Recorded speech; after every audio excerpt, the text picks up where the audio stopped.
So my name is Chris Rohlf, and I'm a principal security consultant at Montesano Security in New York. And I'm Ivnitskiy, and I'm also a security consultant in Montesano, New York, and we're both on Twitter, and that's our emails. And you should be able to find a more recent version of our slides in a few weeks on montesano.com/research. So today we're going to be talking about just-in-time compilers, what they are, why they exist, what they do. We're going to take a fairly deep dive into Firefox's JIT compilers. There's two. They're currently enabled. We're going to talk about the LLVM just-in-time, just-in-time component of the LLVM framework. We're going to talk about some bugs that they inherently introduce, just by the sake of being there. We're going to talk about some exploitation primitives that are possible because they're being used. Then we're going to talk about ways to mitigate a lot of these exploitation primitives. And then we're just going to survey the current just-in-time compilers and discuss our tools, techniques, fuzzers, and stuff we found. So language interpreters and JIT engines in particular are responsible for doing a number of different things. They're responsible for parsing high-level language syntax, generating intermediate representation, usually in the form of a bytecode. They're there to optimize bytecode and then to finally generate native code at runtime in the case of a JIT. And whether most users know it or not, JIT engines are pretty much everywhere today. If you use any of the most modern web browsers, which I'm sure most of you do, almost all of them contain a JIT engine. Some of them contain more than one JIT engine. Language interpreters are another place you'll find JIT engines. Certainly we're going to get into this in the case of MacRuby and Rubinius, where the JIT engine is used to speed up the execution of interpreted bytecode. Yep. And also Java.NET and pretty much any managed code is going to use just-in-time compilers too. So this is a pretty traditional view of how software gets developed and shipped to users. You'd have the developer write some source, feed it through a compiler, and then ship that to the end users. And in this case, if the compiler has any bugs in it or falls down, it's not really a security vulnerability in the traditional sense. Since it's on the developer's machine, it's all controlled. And all they care about is that the native code gets shipped correctly. So there's really no security boundary between the developer or the attacker and the compiler, since the compiler is kind of very isolated from the stuff you're compiling. JIT engines sort of shift that boundary really much farther from the user. So now the entire compiler is running on the end user's machine, and any bug in the compiler itself can lead to exploitation. And a lot of the ways that the compiler works can also influence the process that the user is hosting, and that is also vulnerable to attack. And just to note, technically a JIT is just a very small part of the entire compiler, but we're going to be referring to everything that happens on the user side as the JIT. So the entire compiler, code emission, optimization, everything, we're going to refer to that as the JIT. And we're going to use JIT as a verb a lot too. So whenever we say JIT, we just mean code emission or writing code into memory at runtime. So JITs are more or less new. I mean, they've been around for quite a while, but compilers have been around even longer. So compilers started appearing like 50 or 60 years ago. So they have a very rich history and very long history. So their architecture's kind of complexity has been moving with their history. So they're not just small components; they're fairly huge pieces of software. And with the browser performance wars, now they're on everyone's desktop, whereas before they were only in certain language implementations. Yep, because before you could just interpreting it and running from the source was running from the representation of the source was fast enough, but now they're kind of moving everywhere. So here's a similar diagram from earlier with a little more detail filled in, since the kind of general components of a compiler is you have the lexer, which just breaks up tokens, brings up your input stream into tokens. That's fed into the parser, which creates an abstract syntax tree typically, which would be an in-memory representation of the source. So it's a lot easier to manipulate and reason about code when you can actually manipulate it. Some compilers will go straight from the grammar into the native code emitter. V8 is a good example of that. There's really not that many optimization passes, or there's really no intermediate representation of source. Everything just kind of goes from the parser straight into code emission, into native code emission. But generally, though, from the abstract syntax tree, you could optimize it a little bit, but most optimizations don't really happen at the AST level. You would generate an intermediate representation of your code. And intermediate representation is it's closer to instructions than it is to the original source, but there's a lot more type information from the original language. So you could think of it as a kind of a non-machine specific assembly language that has a lot more, that's a lot more expressive and has a lot more information in it. Then after IR, you can feed that into the native code generator again and emit your code, but you can also take a detour and run a few optimization passes and further optimize the IR. And typically, the intermediate representation's in a format that kind of lends itself to optimization. Since a lot of it tends to be in SSA form, which is static single assignment form, which does not allow reassignment, and that makes optimization a lot easier. And not every one of these components has to exist. Yep. In more complicated JIT engines, all of them exist, but in some cases, only one or two of them exist. Yep. And then if you're talking about LLVM, where it's a library, a set of libraries, you can implement all of them, or you could just choose not to implement. You could choose not to optimize. But eventually, basically, you always have input as source or untrusted IR, and then the output is always native code. So here's a more concrete example looking at Firefox. So, we're all familiar with JavaScript. Here you have a small JavaScript snippet. It says the variable a equals new array object. So the SpiderMonkey engine is going to parse this syntax, it's going to tokenize it, and it's going to create this SpiderMonkey bytecode instruction called JSOP new array. And that single SpiderMonkey bytecode instruction is responsible for calling all the C++ functions that are going to instantiate this new array, initialize it, set up all its methods, callbacks, and so on. And the JIT engine is going to take that single instruction and turn it into a bunch of much, much faster native code. And generally, when we're going to be talking about intermediate representation and it getting converted to something closer to the machine, that's called lowering. So whenever there's an intermediate representation that gets turned into native code, it's referred to as lowering of that instruction set. So we mentioned intermediate representation a few times now, and usually intermediate representation comes in the form of a bit code or a byte code, right? It's usually some sort of binary instruction format that's not quite machine level, but not quite source code level. So it maintains a lot of type information, and there's different types here, and we'll go into this in a few slides, but the byte code can either be really expressive and bloated and kind of slow, like kind of in the case of SpiderMonkey. It was written at a time when putting a JIT engine in a browser really wasn't on anybody's mind. Or the bytecode can be really simple instructions that are more closer to a machine level type instruction. They don't have as much type information. And we also see this in another bytecode format that's found within Firefox we'll go into in a few minutes. And another thing to note here is that the bytecode, once an attacker has control of a process, that bytecode interpreter is entirely usable, right? It's a state machine in its own right, and you can tell it to do things instead of writing your own arbitrary shell code. And semantically, bytecode and bitcode are the same thing, but like it's more of an implementation detail of how you store in disk and how you're reading it. So bytecode or bitcode comes in two different formats in our mind. There's an untrusted bytecode, which we're defining as bytecode that comes from an external entity, such as someone over the internet you don't trust, right? So a good example of that would be Flash, for example. When you get a Flash movie or some Flash SWF file, there's a bunch of compiled action script. It's already been compiled down to its bytecode format. So this is completely external to the compiler. Some developer wrote some action script or wrote some high-level language, compiled it down to a bytecode, and then sent you the bytecode. We're considering that untrusted bytecode. And then, of course, there's trusted bytecode. And what trusted bytecode is we define trusted bytecode as an intermediate representation that's always produced by a trusted component, a component that you trust. And a great example of that is the SpiderMonkey JavaScript engine in Firefox. There's no way for an external web server anymore to feed SpiderMonkey bytecode to the SpiderMonkey engine over the internet. It just doesn't work that way. The only way to get inputs into the SpiderMonkey engine is through JavaScript, which it then generates an intermediate representation. It then generates its own SpiderMonkey bytecode instructions. So we consider that trusted. But again, even though this is a trusted bytecode, quote unquote trusted, it's still potentially usable to an attacker who's already taken over your Firefox process, right? He can still overwrite some intermediate bytecode representation in memory and then tell the interpreter to go and execute it.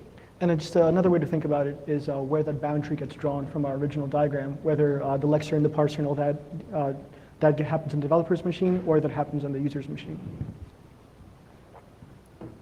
So there's a number of different JIT designs, and two we focused on we're going to talk about here. And the first one is a tracing JIT design. And what a tracing JIT design is it watches and it records the execution of interpreted bytecodes. So a good example is you've watched a loop happen 5 or 6 times. Well, it's pretty reasonable to expect that the same loop is going to happen a 7th, 8th, 9th, and 10th time, and it's probably going to look very similar. It's going to use the same types. It's going to execute the same exact way. So a tracing JIT in this case would step in and turn that interpreted bytecode that's just executed 6 times into a bunch of native code instructions. And one of the benefits you get from a tracing JIT is the types are already known because you've already watched this bytecode execute a number of different times. So you can make a pretty good guess on, the 6th time it operated on integers, the 7th time it's probably also going to operate on an integer. Yep. And this assumes that the performance gain you're going to get from emitting code is going to be greater than the amount of time it took to emit all that code. So an example of a tracing JIT engine is TraceMonkey. TraceMonkey was the first JavaScript JIT engine introduced in Firefox and was introduced in version 3.5. And it is a tracing JIT. And TraceMonkey, what it does, it uses a recorder component, like I said, to watch the execution of interpreted bytecode. And it uses this backend component called NanoJIT, which it shares with the Tamarin and Flash project to sort of generate assembler code assemble native code on the fly. So the TraceMonkey, what it does is it uses this recorder component to watch the execution of SpiderMonkey bytecode. And I believe on the 8th iteration of execution of those blocks, TraceMonkey kicks in. And what it first does is it produces these trace trees for the various different types that this bytecode that's been executing might encounter. And those trace trees are then used to generate this other bytecode representation called LIR, which stands for low-level intermediate representation. And the LIR bytecode is a lot more low-level, it's a lot more slim, and it's used to produce more optimized native code. And that LIR is going to be fed to that back-end NanoJIT component that's shared with the Tamarin and Flash project. And NanoJIT is what produces native code out of that bytecode. And there's a problem with TraceMonkey is that it actually doesn't handle type changes that well. So for example, like I said, if you're operating through an iteration of loops and on the 5th loop it's an integer, but on this, the 6th and 7th loop it's a string, it has to use a different trace tree. And that requires going back through the interpreter and doing some operations to account for that. So there's a reason that Firefox implemented a second JIT engine, which I'll get to here in a minute. There's 2 really interesting classes in TraceMonkey that handle the allocation of JIT pages that are going to hold native code. The first one is the codealloc class. And what the codealloc class does is it calls low-level API calls on Windows and Linux. It calls virtualalloc on Win32, and it calls mmap on POSIX platforms. And it's going to allocate all its memory readable, writable, and executable. And then the second class, the more interesting one, is the codelist class. And what the codelist class does is it has a bunch of metadata in the JIT page itself. So it stores a next, a terminator, and a lower pointer on the first part of the JIT page. And that's used to create a doubly linked list of JIT pages in memory. And if you're familiar with heap overflows from about 7 or 8 years ago, you can easily overwrite these pointers to gain arbitrary 4-byte writes anywhere you want in memory. And the problem here is that they made the same mistake that glibc made in 2002, which is there's no consistency, there's no checking on those links. There's no checking that they actually point to one another. And again, another bad part about this is that this data is stored at a static offset from the beginning of every JIT page. So if you want to overwrite one of these pointers, you simply just allocate lots and lots of JIT pages, and then you just pick one at random that you hope is in the space you've allocated, and you write the 20th byte from the beginning of the page, and you've overwritten the next pointer. Cool. So tracing JITs really make sure that they're not doing any extra work and they're only kind of emitting code that's only hot code. Method JITs take a slightly different approach. Instead of having all that framework that kind of watches code and traces and makes sure that you're only emitting performant code, method JITs just take a block of code that represents a function or a method and just emit it wholesale. And this kind of removes the necessity of tracing and reasoning about code. And if your emitters performant enough, it might make a lot of sense to just emit code always. And I believe dynamic language runtimes take this approach for the most part, with some exceptions, which we'll get to in a little bit. So I said before, Firefox has a JIT engine called TraceMonkey. They also have a second JIT engine called JagerMonkey. And this is a brand new JIT engine. It was just introduced in Firefox 4.0 just a couple of months ago, and it's a method JIT. And Firefox has borrowed the Nitro assembler from the WebKit project, as it's analogous to the NanoJIT engine in TraceMonkey. And what it does is it takes the SpiderMonkey bytecode and it produces native code during runtime. And one of the really cool features about JagerMonkey is its inline cache. And what an inline cache is the ability to handle different types and dynamically typed languages on the fly. So JavaScript's a dynamically typed language. So we have this example JavaScript function here, function blah. And what function blah does is it just goes through this for loop, and it calls this plus equal operators on whatever that argument that was sent to that JavaScript function is. Well, the hard part is, how do you JIT this function properly? Because B can be a number of different types. It can be a string, it can be an integer, it can be a regular expression, it can be anything in JavaScript. And that operator will still work on it. So the way that JagerMonkey and JIT engines with inline caches handle this is they say, every time a type is sent to me, every time an argument is sent to me, I'll check its type. And if I don't already support that type, I'm going to go back through the interpreter, look up its type, and then I'm going to dynamically generate code at runtime to handle this new type. And I'm going to update this function in the JIT emitted page. So right here, we're calling blah first with a string, and then we're calling it with an array. And for each time that happens with a different type, that code at runtime in the JIT page is going to be updated. So here's a good illustration of that. First, you call this function foo. It handles bool by default. But then you call it with the number 23. Now it handles integers. Then you call it with a string. Now it handles string. Right? The inline cache is what makes this possible. Frequent writes to the JIT emitted code during runtime. Yep, and it's actually overriding code as it's receiving new types. So I mentioned, I might have mentioned some of these as fast paths in JagerMonkey. And fast paths are operations where they have been completely JITted. There's nothing but JITted native code to handle the operation. That's a fast path. And then there's slow paths. Slow paths are encountered when, for example, the inline cache, when a type isn't known. When a type isn't known, a slow path has to be taken back into the interpreter to look up the type to be able to generate the new JIT code. So that's what a slow path is. And then there's stub calls. Stub calls are defined as when JIT code has to call into an existing C++ function in some library that was shipped to you in the browser. And that's typically done for when fast paths haven't been fully implemented yet, or they're there to help augment a fast path and do some operation that's not easily done through JIT emitted code. The memory allocation classes of JagerMonkey are not quite as interesting as TraceMonkey. There's first the executable allocator class, which handles calling the low-level APIs like virtualalloc on Win32 or mmap on POSIX platforms. And they all allocate, again, their code readable, writable, and executable. And that's really necessary to support the feature of the inline cache. And we'll definitely talk about that in detail in a little while. And then there's the executable pool class. And what that class does is it takes these larger JIT page allocations and it breaks them up into smaller pools. And anytime other components of the JagerMonkey engine want to write code to memory, they ask this class, hey, what's the best size pool you've got for this chunk of code that I've got to write to memory? Okay, so we've also looked at LLVM, and LLVM, it's much bigger than a regular JIT. It's a set of libraries, so it's a kind of overarching project that's trying to implement pretty much everything that you can use for compilation. That includes an instruction set definition, just a document that explains a kind of very generic instruction set that you can emit or you can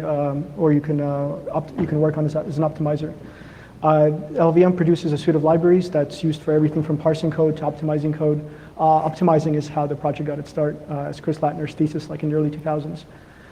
And it also obviously includes a JIT engine, it includes a linker, and it kind of does everything that you might want to do with compilation. Before it had a very standard conforming front end, it used GCC. So it took GCC to parse C, C++, or anything else that GCC handles, and fed it into LLVM for optimizations. Now kind of it blew up to like where a lot of dynamic languages that are trying to optimize use LLVM's backend, since it kind of implements everything you might need once you already have your language definition. There's Python implementations, there's lots of Ruby implementations. The Glasgow Haskell compiler uses it as its default backend. There's a PHP, there's pretty much implementation for almost any language that you might want to emit. So this is why we kind of looked at it, since it's getting more and more prevalent, and we've noticed that it's going to get even more probably in the future. So here's like a kind of a very generic, very high-level overview of what happens inside the framework. You have a collection of source files. It doesn't have to be C, but it happens to be C in our example. That gets fed into Clang, which is the LLVM's project, C, Objective-C, and C++ compiler, which which I think the iDevices and OS X now support. LLVM is now being mostly sponsored by Apple, so you'll see a lot of Apple's stuff moving to LLVM. Clang produces LLVM's intermediate representation, which gets fed into one or more optimizers. And there's lots of built-in optimizers and lots of optimization strategies. And then once you have your optimized IR, they can potentially be lowered to a DAG, which is referred to, and then that can either be stored as an object file. You can feed it to a linker so it can create a normal binary, or you can feed it to an execution engine, which is what we were more interested about. And then the execution engine will use a platform-dependent component and emit native instructions. And yeah, we're worried about the JIT. And right now, I think the most supported platforms are x86, obviously, and ARM. So yeah, let's say I have a project, like I'm implementing my own toy language, and I want it to be either performant or I want to emit code. That's usually the point where we find a lot of projects pick up LLVM's libraries and start using LLVM.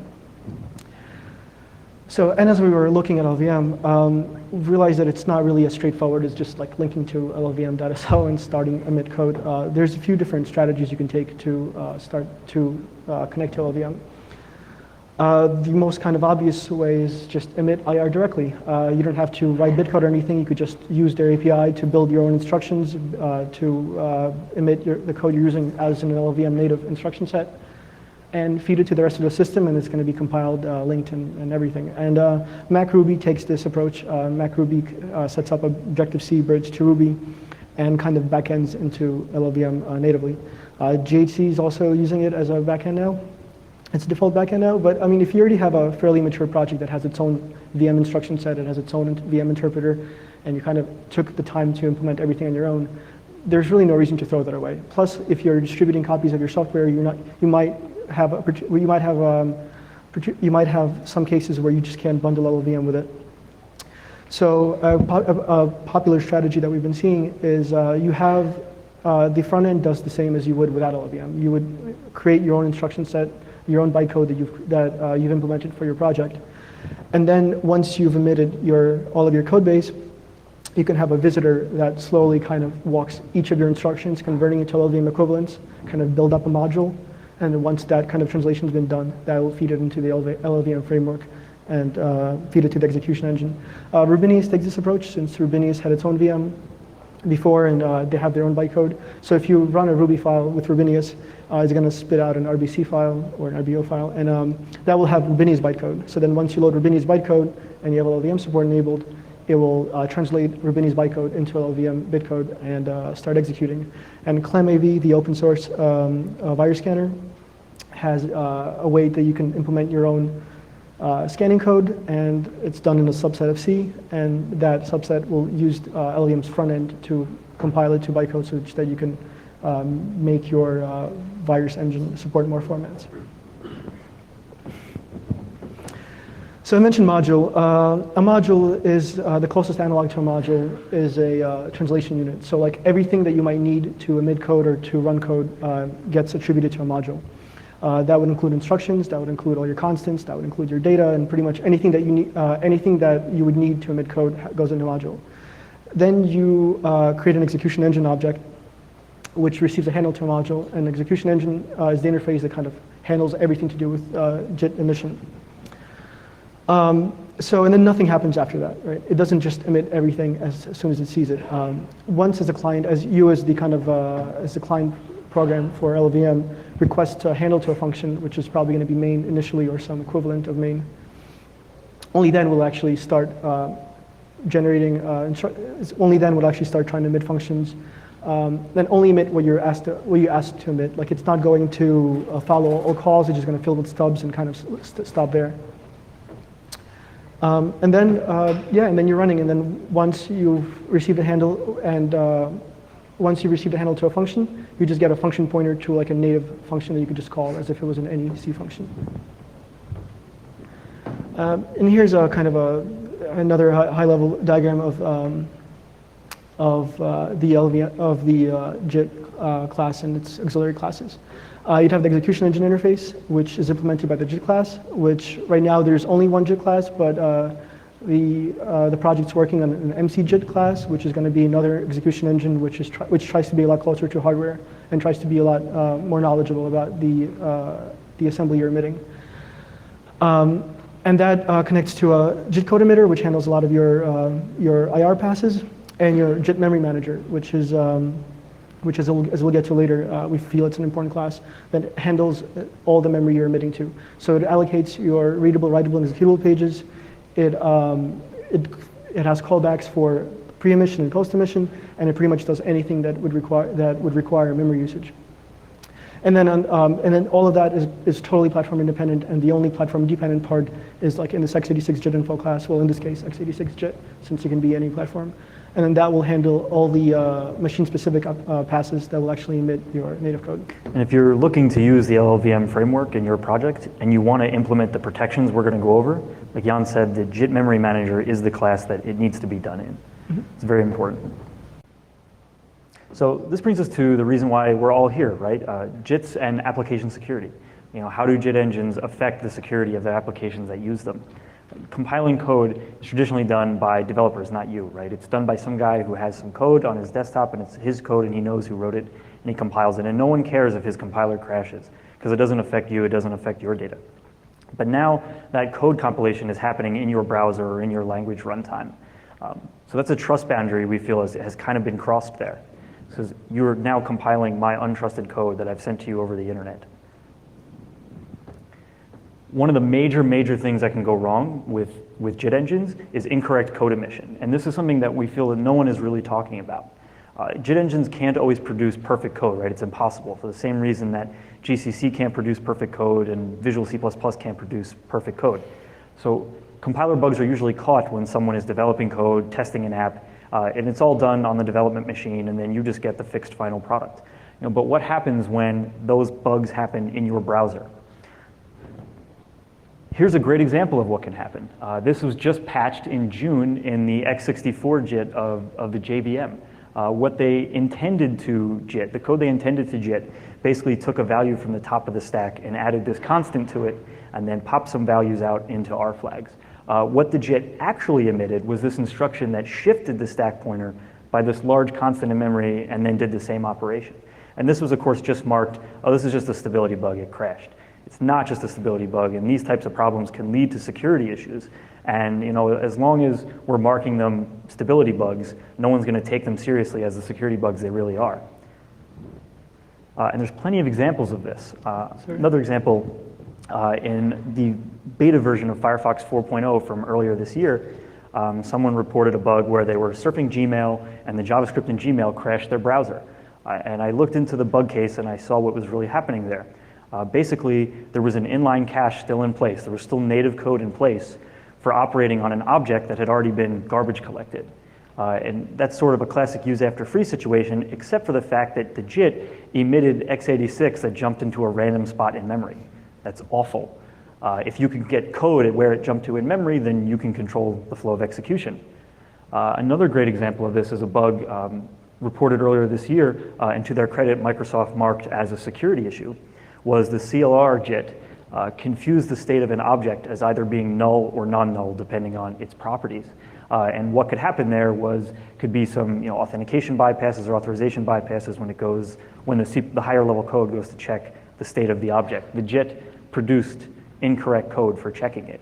And this is a great example of a bug that you can't easily fuzz for, or you can't easily see in a disassembly. There'll be no crash as a result of it. So what usually triggers these kind of bugs? In the case of the Mozilla bug, the use after free is what happened. Of course, integer-related bugs can certainly come into play here when you're calculating, where you're writing code to memory and where other code is stored and branching to that other code. It's a lot to keep track of.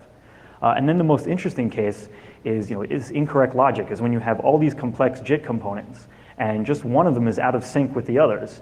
And the next thing you know, you're generating code that does things you didn't intend it to do. And this really raises the question, is this a new vulnerability class? Well, it really depends on the root cause, right? In the case of Mozilla, it was use after free, so we know the cause of that. But if I can find some way of fooling the logic that your JIT engine uses into producing code that doesn't do what the JIT engine intended it to do, well, we feel that no one has really kind of debated that yet. And there really needs to be a discussion about it in the security research community to understand more about these bugs and understand how they can be triggered and how they can be exploited.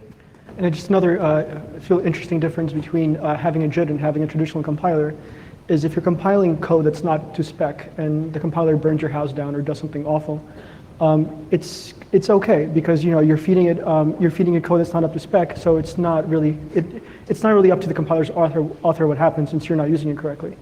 But a compiler sitting on the user side can't just reason whether or not something is spec or not spec. It has to kind of fail gracefully for all inputs, regardless of whether they're conforming to the language spec or not. Okay, so incorrect code emission is a bug that's inherently in a JIT engine. But the JIT engines also create an environment which makes traditional bugs a lot either more exploitable or just a lot more dangerous. Yeah, they introduce all these properties into the application you use them with that normally just wouldn't be there through the use of other libraries. And things like native code emission are an obvious one. Some exploitation primitives that they introduce is a JIT spray. JIT spray was written about and spoken about by Dion last year. Which we'll get to in a little bit. Also, you're emitting you're allocating and using readable, writable, and executable pages, which goes against a lot of modern operating system policy. And there's also some Rohlf implications, which we're going to discuss also. Yep. So the JIT spray was targeted initially at Flash's ActionScript JIT, and the technique kind of exploited the notion that x86 instructions aren't aligned, and you could have x86 instructions kind of sitting anywhere in code. That if you embed constants as immediates in instructions, they're going to be directly if they're optimized, they're going to be straight in the code you're emitting. So the kind of basic idea of a JIT spray is you create a lot of code that uses a lot of constants, and the constants contain your shellcode. So then if you can change instruction pointer and jump somewhere in the middle of your constant, you can have valid x86 instructions emitted in your final instruction stream, which can be joined together by semantic knops with the pieces left over from previous instructions. So we took a stab at implementing JIT spray in other JIT engines. And we kind of came to the realization that it really depends on the type of JIT engine. For example, JagerMonkey does not produce very highly optimized code, and that's by design, right? It's not meant to emit optimized code. It's meant to emit native code as fast as possible for whatever JavaScript it's been given. So trying to do JIT spray on this is very, very difficult, as you can see. In this case, we created a new array with a bunch of constants, and you can see we get our constants into memory. But the problem is that there's all these other bytes surrounding those constants, so it's really hard to do like a stage 1 shellcode out of that. Even if I can jump in the middle of one of my constants and get some instructions I want to execute, there's a bunch of bytes in between that and the next constant that I can't control that will mess up my execution of my shellcode. And as you can see, I mentioned it's not optimized. You see here the function, it calls into a C++ stub. It calls a new init array. And then what it does is it loads the return value into the EDI register. And if you keep looking down through the constants, you'll see that it keeps reloading that pointer over and over again, even though it doesn't need to. So it's just one example of how unoptimized the code that the JIT is emitting really is. But if we look at TraceMonkey, for example, TraceMonkey emits highly optimized code because it gets compiled down to a lower level IR that's closer to the machine instructions. So we played some games here with floating point, for example. And floating point on 32-bit platforms, floating point number will occupy 64 bits of memory.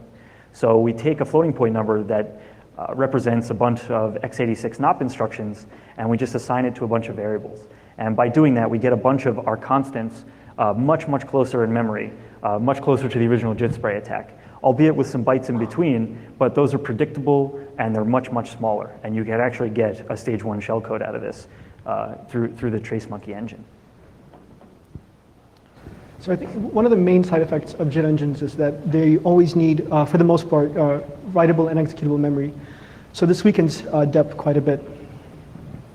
This breaks assumptions behind mirror pages, which kind of try to separate the stuff you're writing to the stuff you're executing. So you'll have two mappings to the same kind of memory, one marked readable, one marked writable, and one marked executable.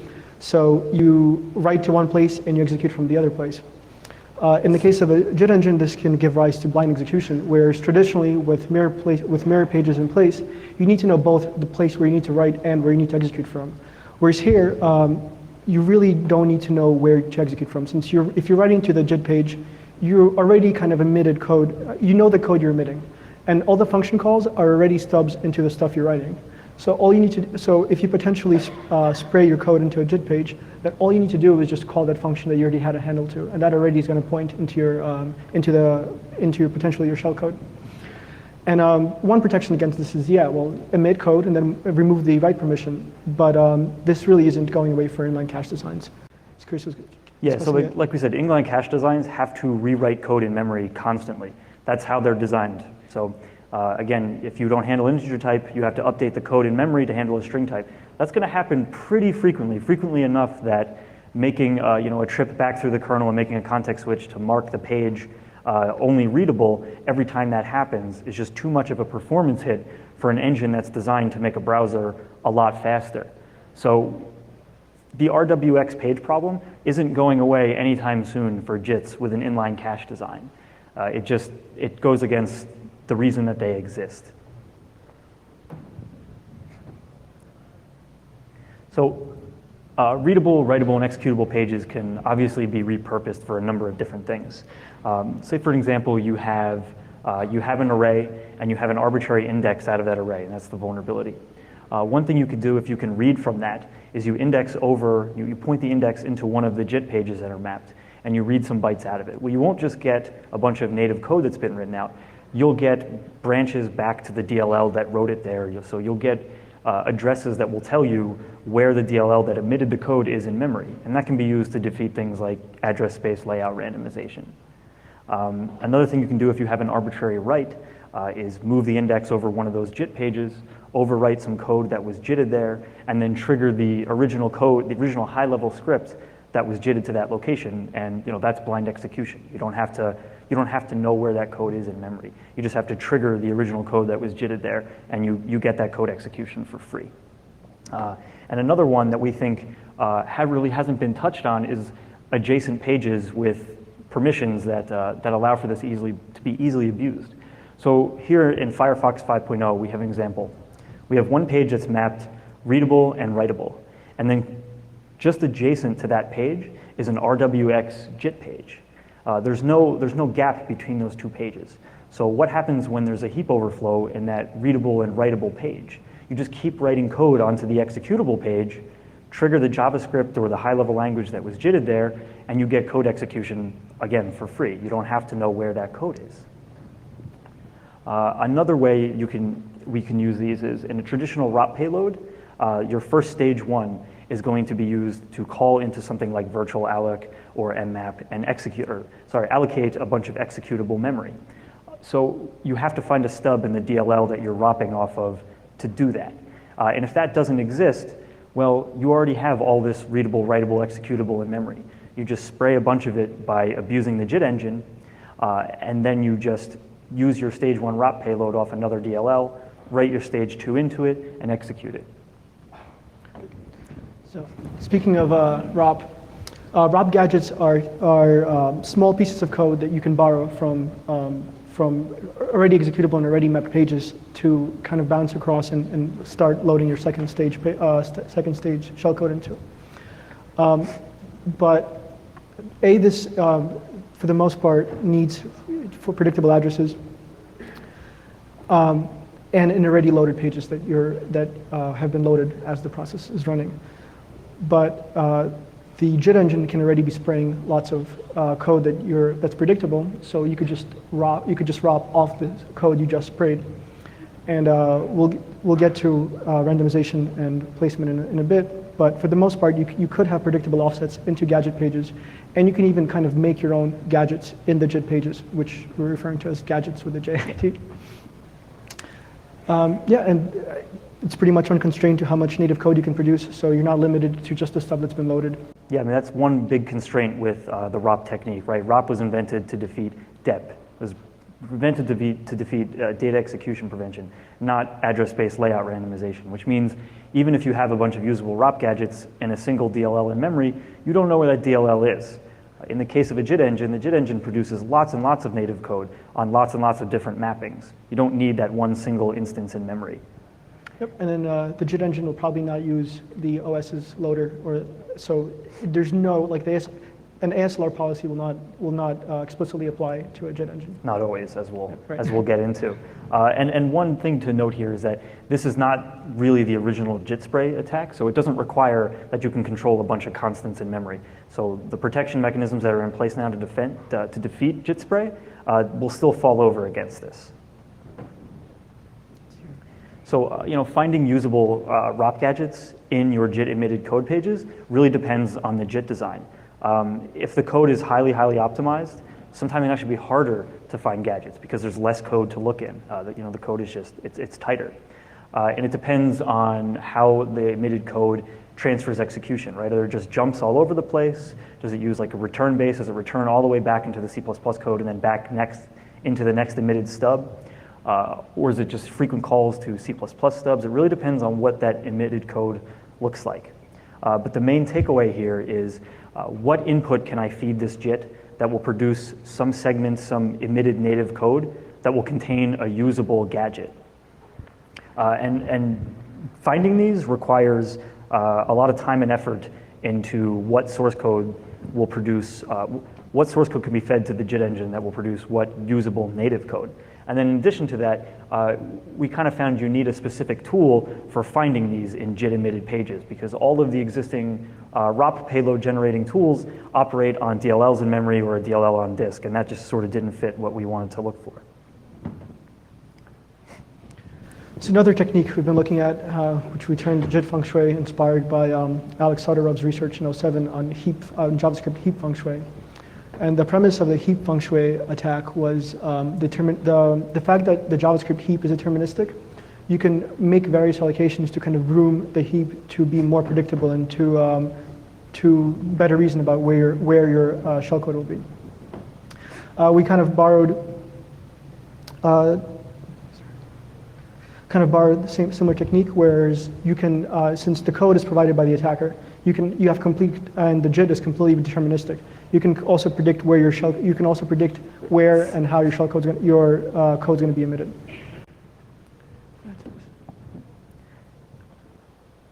So here's a quick example of like the JIT feng shui technique and feeding the JIT engine a specific input to get a usable ROP gadget out of it. In TraceMonkey, we found a bunch of gadgets like this where it pops a bunch of values off the stack, which you control in a ROP payload, and then just returns. Right? We found this to be kind of usable because now we can call other sorts of gadgets that call values in those registers instead of calling other individual gadgets that control those registers. We can all do it in this single gadget. And the other implication here is LLVM bitcode can be used as an intermediate format. Like Google's Portable Native Client project is attempting to extend native client to be cross-platform. So you're delivering your binaries in LLVM bitcode format, and then those get executed in the sandbox in the client. But if you can exploit the engine and point the bitcode pointer to a different place, or inject your own bitcode, and then point the JIT engine to start emitting that, then you can potentially have totally cross-platform bitcode. Cross-platform shellcode. So combining these two, JIT feng shui and gadgets, it basically means you control all the inputs, you know exactly what inputs are going to produce what JIT emitted code that contains gadgets that you can use. But there's a few interesting things about this. It does circumvent the protection mechanism that was put in place to stop JIT spray. And we'll get to what that protection mechanism is. But it's also really easily defeated by some other simple protection mechanisms like random not padding and allocation restrictions, which we'll be getting to. And then again, also it's difficult it's really difficult to pull off because you have to do a spray attack, right? You have to allocate tons and tons of memory to make it work. And of course, we only researched it on Firefox and LLVM so far. There's lots and lots of other JIT engines that need to be looked at to see how controllable their outputs are and whether those outputs contain usable gadgets that you can find at predictable offsets in the JIT emitted page. So actually, the whole time we've been talking about attacking JIT engines. Now we're going to kind of transition into how you can defend JIT engines. There's a couple of different techniques you can use, and a few of these are provided by the operating system already, like ASLR, address space layout randomization, which basically takes all the things that are in memory and shuffles them around so you don't know where they are. And then there's data execution prevention, which says that don't treat data as code, right? Don't allow the attacker to execute data as valid x86 or valid whatever instructions. So code signing is it's a feature of some modern operating systems. The iOS and iDevices is a prime example, which verifies that all code that is allowed to run in the system is verified by some party that this is trusted and that we can execute this. So if you were to inject your own code, it will not. The signing will fail, and the OS will refuse to run it. JITs negate that by design. Like you're always emitting native code, and you're not kind of executing what was on disk earlier. And so much so that the performance benefit of the JIT engines in mobile Safari and iOS is causing Apple to remove code signing on mobile Safari. So because of the JIT presence in mobile Safari, code signing is being turned off for mobile Safari. And so JIT engines, we've been discussing that they have no control over their input since source can be completely attacker provided. But they have complete control over what they're emitting and where they're emitting it. So that can introduce a lot of ways to protect themselves. All the code a JIT engine is emitting is, by nature going to be position independent. So where it's placed on those JIT pages is completely up to the JIT engine, and that gives it a lot of flexibility in protecting itself. So in terms of randomization, on OS X and Linux, if you allocate memory with mmap, that's going to be randomized by default. On Windows, it's not so, but you can ask for a specific address to be allocated. So you can implement ASLR on your own, and this will kind of bring you up to an operating system's level of randomization.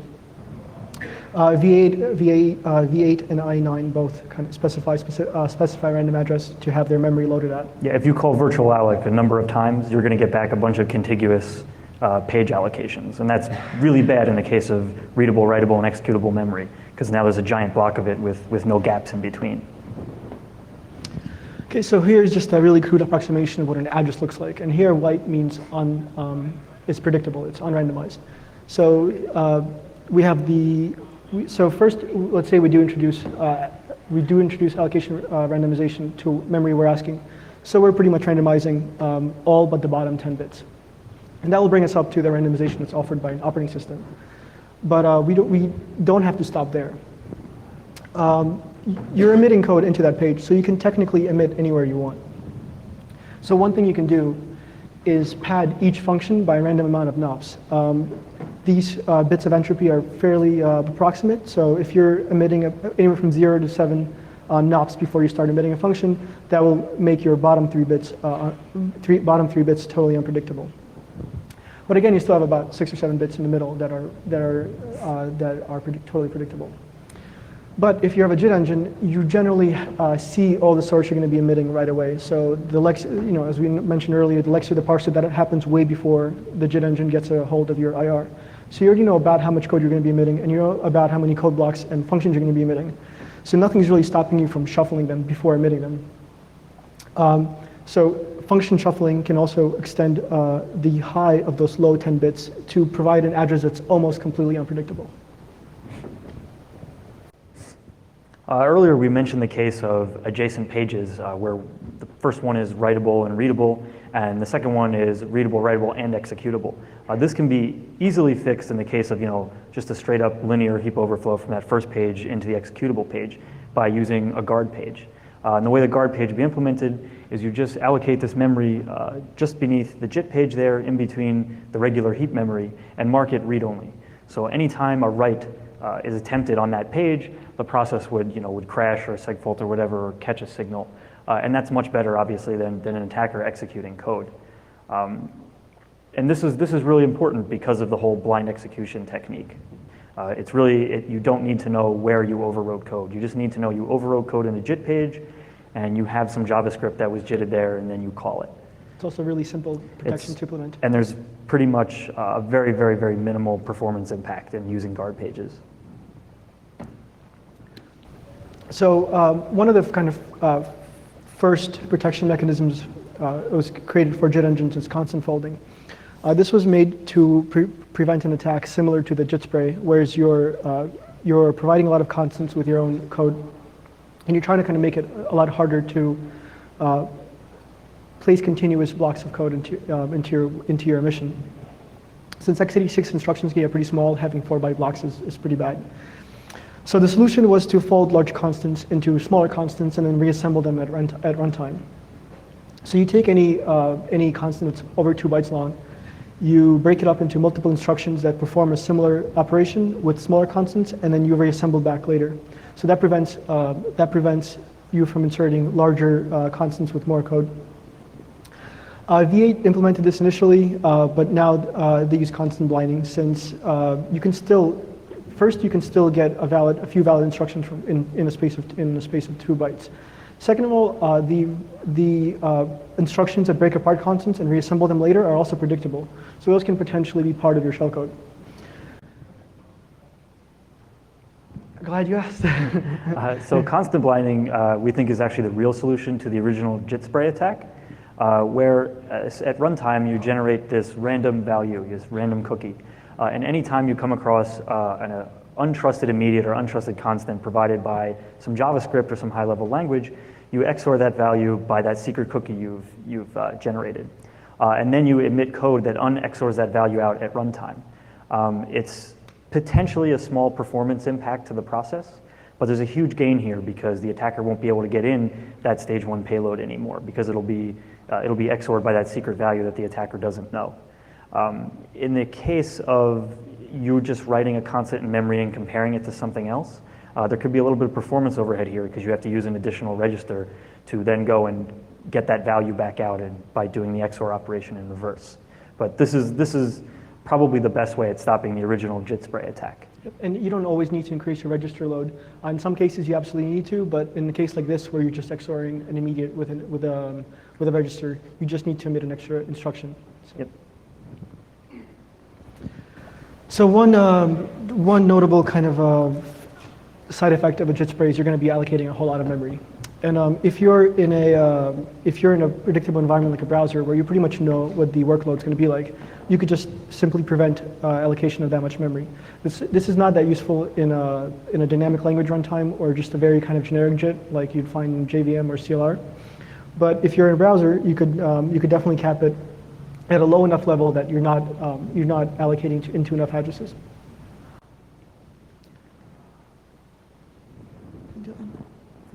So yeah, I mean, this makes a lot more sense for browsers, because for JavaScript, a typical web app doesn't need to allocate a few hundred megs of JIT pages. It just doesn't make a whole lot of sense. We think it can be effective there, but in language runtimes, like Jan was just saying, probably not so much. So here's our comparison chart. We took a look at a number of different JIT engines that are out there. Some we looked at a little bit more in depth than others, and some we basically talked to the developers and the engineers behind it to kind of get some information. But as you can see, a lot of the protection mechanisms we've been talking about really just aren't implemented in a number of JITs. The two that are obviously kind of leading the pack here are V8 in the Chrome browser and IE9. They both implement a number of these protections. Guard pages is very, very recent in Chrome as of just the other day. So that one you'll be seeing very, very soon. And also something worth noting here is after the original JIT spray attack, there was some code committed to the Tamarin project, which shares the NanoJIT engine with Firefox, if you remember from the beginning of the talk. And there's some code in there that emits a bunch of random NOPs in memory. And that code was shared by a Tamarin developer to the Firefox project. But we started looking at the code and we realized that it's not on. It's turned off. So that protection mechanism was never actually in place, so we didn't give them credit for it, but the code is there. Also, some columns like LLVM and JVM, it might not make a lot of sense to implement these protections for a totally generic JIT engine, which is supposed to handle dynamic languages in general. But we added it to our table for completeness. Yes? Does having both constant folding and constant winding make sense? No, probably not. Probably not. I really don't see any reason to do constant folding. I mean, maybe in some higher optimization in your compiler, but that's really not related to security and what. In terms of constant tax, I think blinding should get you covered. Yep. There was another thing. Also, another thing to mention here is that we've actually been talking to the Firefox developers, and a number of these protection mechanisms, I don't know how many or which ones, but some of them will be implemented in a newer version of Firefox in the near future.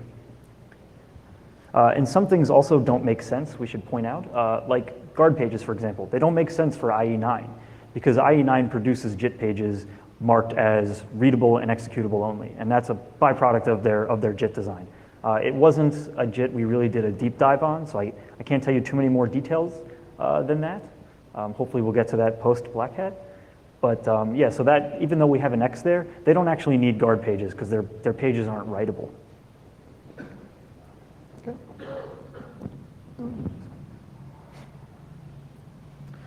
So I've been just discussing some of the work we've been doing.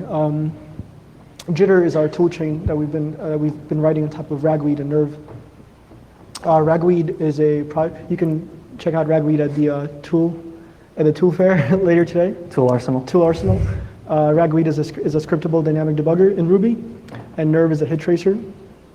And our entire toolchain is built on top of that. Jitter lets you trace JIT code emission. It lets you track various changes in memory protections.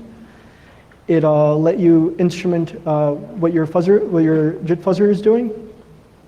And there's an independent class searching for that lets you search for gadgets. Yeah, and all this, like Jan said, all this is implemented as Nerve scripts, which is a tool that exists right now on GitHub. We just sort of used it to create this tool chain. Next slide.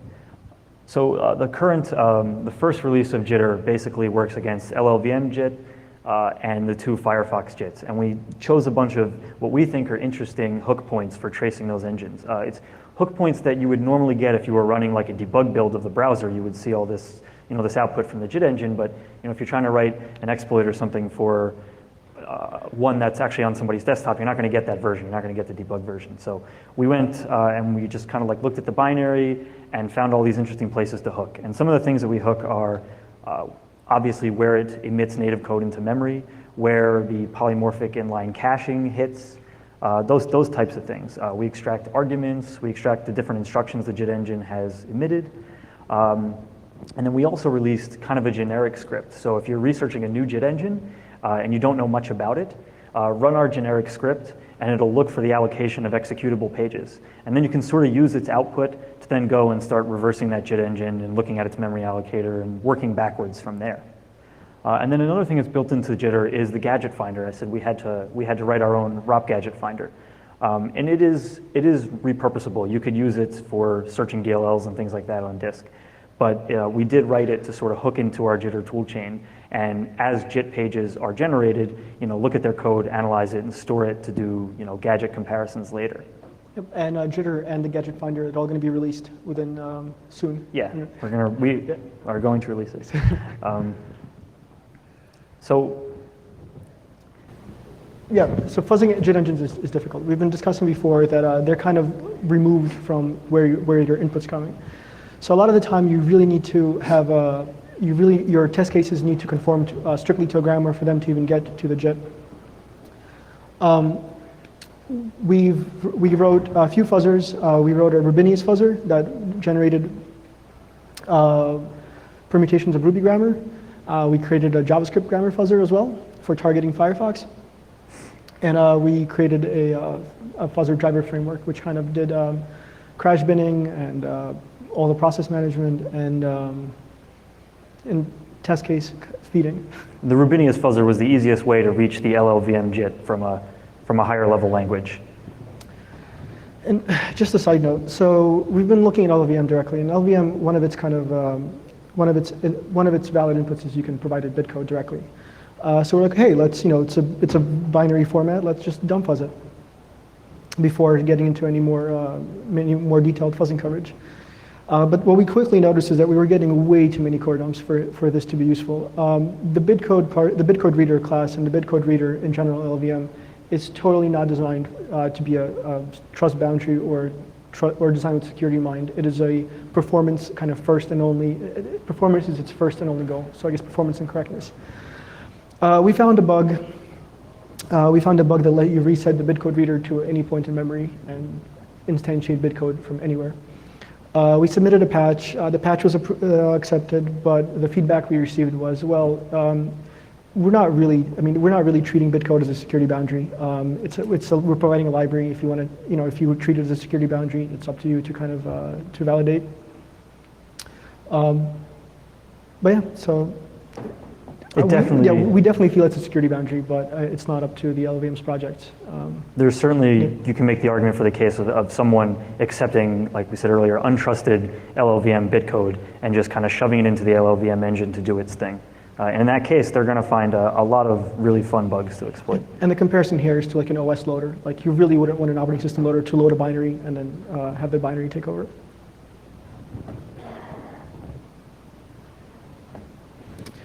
The first and the simpler fuzzer we wrote a Ruby fuzzer for targeting Rubinius. The Ruby fuzzer actually created valid Ruby code. We could have targeted Rubinius's instruction set directly in its binary format, but that would only limit us to targeting Rubinius. Whereas if we write a Ruby generator, we can target any Ruby implementation, including Rubinius, MacRuby, JRuby, Matz's MRI, and pretty much anything. And the driver that we've alluded to earlier is also written in Ruby. The thing to note is the fuzzer itself was not running inside our target. It was running separate since we didn't want to step on state while we're fuzzing. Just a brief overview of internals. If you're looking at grammar in general, kind of grammar has this, if you're modeling a language, it kind of has this understanding of a terminal and a non-terminal. A non-terminal can be any expression or anything that can generate more than one expression. A terminal is stuff like identifiers, like values, and like any of that stuff. So we modeled terminals as arrays that are permuted, and we modeled non-terminals as Ruby generators that permuted every generator under itself. And we just walking and permuting the entire Ruby grammar, every permutation of Ruby grammar would really not get us much good. So the fuzzer was seeded with very common Ruby idioms, just like block definitions, class definitions, assignments, reassignments, and stuff like that. So we also wrote a JavaScript fuzzer. We looked at all the different browser bugs that are being reported today, and the majority of them are really like they're DOM-related bugs, right? They're use after free bugs in DOM parsing code. You have some element on the page, and you mess with it and it gets garbage collected, and then you call some method off of it and you get arbitrary code execution. What we're mostly interested in is bugs in the JavaScript interpreter itself and the JIT itself. So the way our fuzzer works is we took the Mozilla command line version of SpiderMonkey and fuzzed it that way. So we're able to get a lot more test cases in. And what we did was we took the ECMA script spec, defined it in a bunch of text files, and then took those text files, pulled them into Ruby, created some open struct objects, and then iterated over them, calling the grammar in various different ways. And the way that we kind of looked at how we can get to the JIT as fast as possible is we went and we looked at all of like JagerMonkey's fast paths, for example, and we said, let's go backwards and say which SpiderMonkey bytecode instructions reach these fast paths. And then what high-level JavaScript constructs will generate these SpiderMonkey bytecodes. So that's how we reach those JIT functions in our fuzzer. And we went through hundreds of millions of iterations, and we did find... Over a few months? Yeah, over about 2 months. And we did find some interesting things. We did find one critical bug that we reported. It was actually in the SpiderMonkey engine, not in the JIT, but it was a really cool bug where you create a new array, you set the length property on the array to max unsigned int minus a few on 32-bit x86. And you'd think that would grow the array to that size, but it doesn't. It's just a property. It just stores that value. And then you set up a callback function for the reduce write method. And then you call the reduce write method off that array.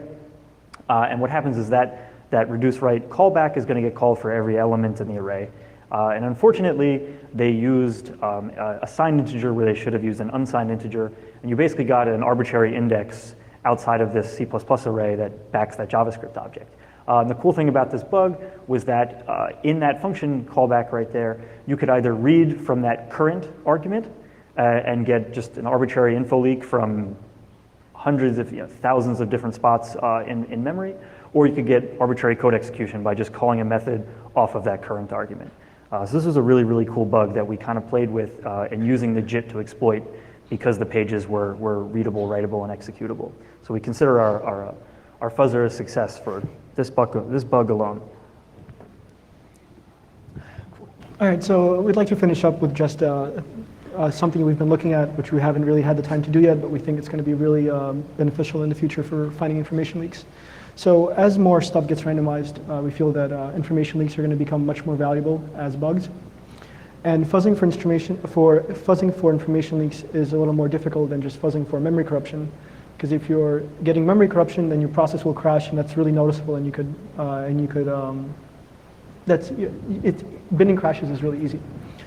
Whereas leaking information, you'll just have a slightly different behavior, but your process might not crash if you're just kind of reading out of bounds data accidentally.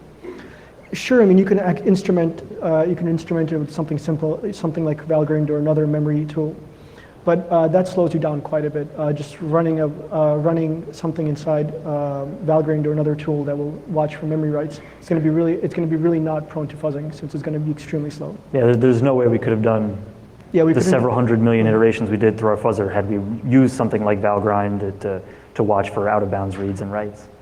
Yep. So one of the ways that we're looking at and we think is really useful in the future is differential fuzzing. So the idea is you have two or more implementations of the same language spec, and you're generating your cases according to that spec, and you're feeding to both engines concurrently each individual test case. And you're really kind of targeting your test cases to have side effects, to produce data, to iterate through structures, or to kind of do stuff versus just modifying properties. And as you have each run, you're looking for differences in those side effects.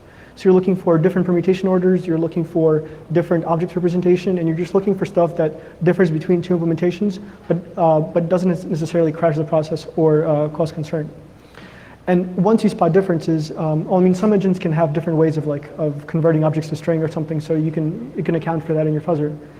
But if you're looking for differences that you're not aware of, that can actually be a leak from the internal state of the language implementation. And we just think it's going to, so a clear example is you can use D8 and JS, which are the command line versions of V8 and Mozilla's JavaScript engine. And any differences can potentially lead to an information leak. Yes, so you just feed them both the same test case, record the outputs, and then compare those outputs. And if one engine outputs a string type and the other outputs an integer type, maybe something went wrong there, because one of them is according to spec and the other one isn't, and you want to find out why the other one isn't. Is it leaking something that it shouldn't, or is it just some benign case where it just doesn't follow the spec? Yep. And we found a few papers from academia that discuss differential fuzzing for finding errors, but we haven't really seen much research in the security community. And with that, anyone have any questions?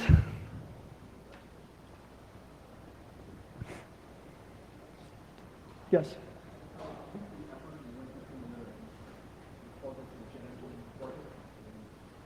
Just so writing the JIT engine fuzzer took probably a week and a half to 2 weeks because it's really simple, right? And just went through the documentation for the JavaScript ECMA spec and then just wrote it out to text files and parsed it.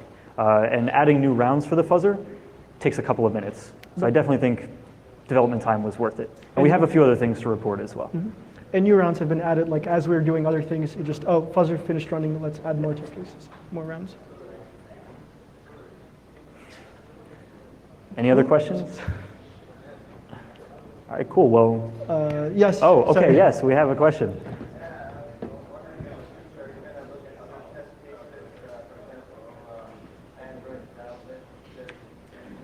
So the question was, in the future, are we going to look at other JIT engines like Dalvik on Android? Absolutely. We had Dalvik as an original target, and then we realized that maybe this is a little too much work, and we'll save that for version 2 of the talk. But absolutely, certainly, there's JIT engines on your phone now too, and that's a very attractive target to look at. And LLVM is also used on iDevices and on Android for their graphics pipeline, and for OS X as well. So it's used there too.